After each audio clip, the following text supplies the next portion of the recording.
G'day viewers, Retro Man here, and welcome to episode 15 of Lost Songs from the 1980s. Today I have two very interesting tracks for you.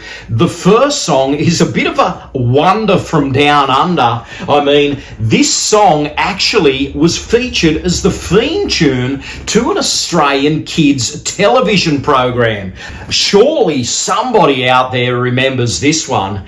And the second track is from a legendary pop performer. It truly is a beautiful song. I mean, this guy can sing almost anything, and with this track, he proves it.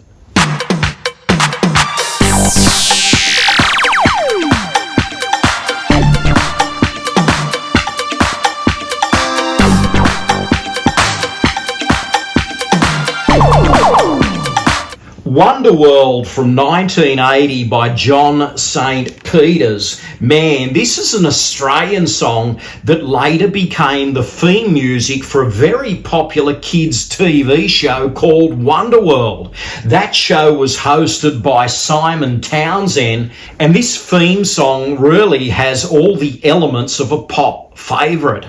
John St. Peters was a good-looking Melbourne kid. He had a bit of a break there in the 70s. He's actually a very accomplished pianist, and by 1980 he recorded this track. It should have went much better. It did get its birth on this kids TV show, but really if you look at this track outside of the children's television show, it really has a lot going on. It has a strong vocal, it has that driving beat, it has catchy lyrics, it really has it all.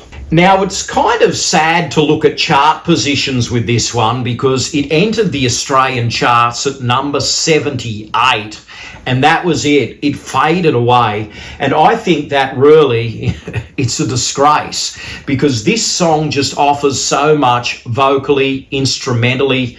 It's just got a great sound. Would you believe anything can happen? I mean, you just want to sing along. Welcome to my wonder world. It has a chorus that will really get you going. And, if you watch kids television in the 80s and that come on, I mean, you were instantly transfixed. But as a song, I think it just works in its own realm. So Wonderworld was recorded in 1980. It made it onto the TV show as the theme music, and I think after a couple of years that song was dropped and a new re-recording emerged featuring another singer. But as I understand it, in 1983, John St. Peters was re-recruited to shoot a music video for the song. And I tell you what, this music video really has a lot going on. John is in almost every frame. He's singing, he's dancing, he's hamming it up. He's really singing those lyrics to the camera. He's having a whale of a time. You can actually see that a lot of work went into this music video. They went to a lot of locations. John threw himself into the action because it's a wonder world out there and it wanted to show him doing all sorts of things. And I think it works. It has an energy to it. And this music video debuted on Wonderworld's 1000th episode. So it was a big thing when it debuted. And the track really, I think, is timeless. It's an Australian kids television song, really. That's how it's looked upon. But there is more to it. There's just a wonderful musicianship there. John is really an accomplished singer. And this really is ultimately a lovable pop song. And although John never made it to, say, the pop status of somebody like Rick Springfield, he really was a hard worker. He was the son of Italian immigrants in Australia, and he also sometimes hosted Countdown. You would see him pop up on TV. He was always there in the background. And when a big international artist like Cliff Richard came to Australia and he had to choose an opening act, he went for John St. Peters. So John opened for Cliff in some of those big 80s concerts across the country. So I'm sure that anyone that went to see Cliff Richard in the 80s remembers John St. Peters. And opening for Cliff Richard was really a prestigious accolade for John, and one that he should be proud of. So John St. Peter's, not a name that everyone talks about today, but this guy, when he was on the scene, he left behind, I think, a pretty tidy resume, and he's also worked on stage as well, and he's written a lot of material for other people. And I think at one stage John had his own TV show on one of the smaller channels, albeit briefly. So he's a steady worker, he's always on the scene, he's always doing something behind the scenes. And I think that Wonderworld is kind of, one of those songs that should have been a hit. In fact, it kind of has that vibe of a one-hit wonder, because it's a cool track, it's a feel-good track, and I tell you what, it just gets you pumped. And really, if this song's legacy is that it's remembered for being the theme song of a classic Australian kids program, that's okay with me. So kudos to John, a great track and one that deserves to be remembered.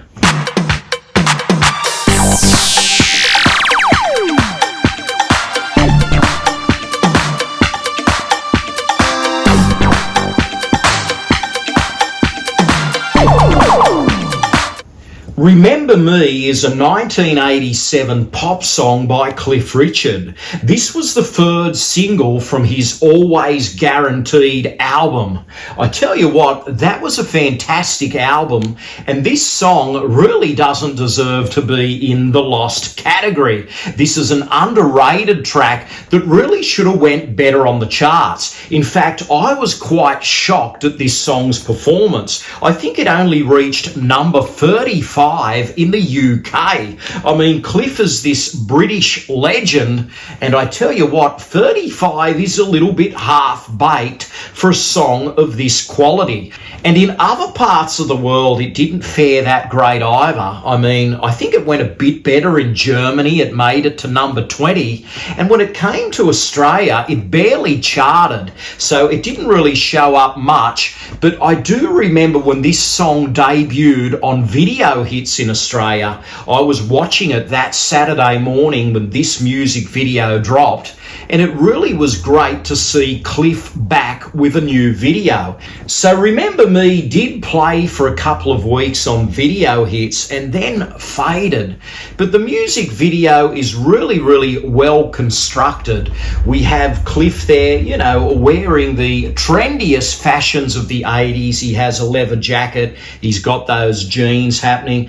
It's a little bit of an extension of the 50s. And he's kind of strutting down a street, and he looks through a window and there's lovers inside a diner, and he later goes into the diner.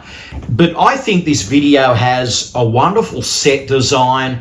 Cliff really, really looks good in the video. He's well seasoned. In the 80s, Cliff had that mature pop star look, and he really came into his own in the 80s in terms of that look with the hair, the stance, the attitude. He had that old school vibe. He brought everything up to date from the 50s, and that's what this music video is about. It has a beauty to it. It has a nostalgia to it.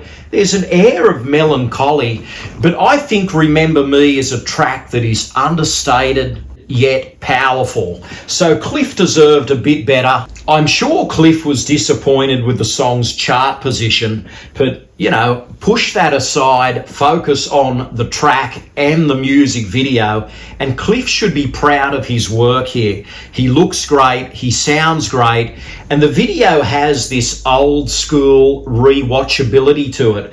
So Remember Me is a sentimental pop song that is a throwback to an earlier era. It really evokes the charms of the 50s, and I think Cliff is just having a ball visually, vocally. And let's not forget, this song was written by Alan Tarney, and Cliff and Alan had a great working relationship. They were responsible for some of Cliff's biggest hits in the 70s, and this song definitely deserved more. But I tell you what, it just sits in its own groove, and for that, I give it credit. So for a mass populace, Remember Me is a Cliff Richard track that is just largely forgotten.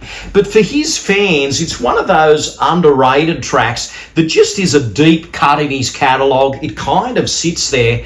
And I'm sure if Cliff ever decides to dig it up and sing it again, his fans will just stand on their feet and soak up every word.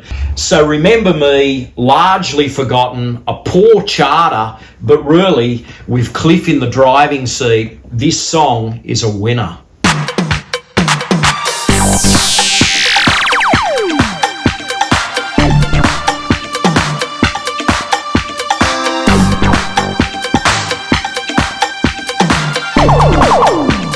Well, that was a flashback indeed. Two oddities, one from the UK, one from Australia.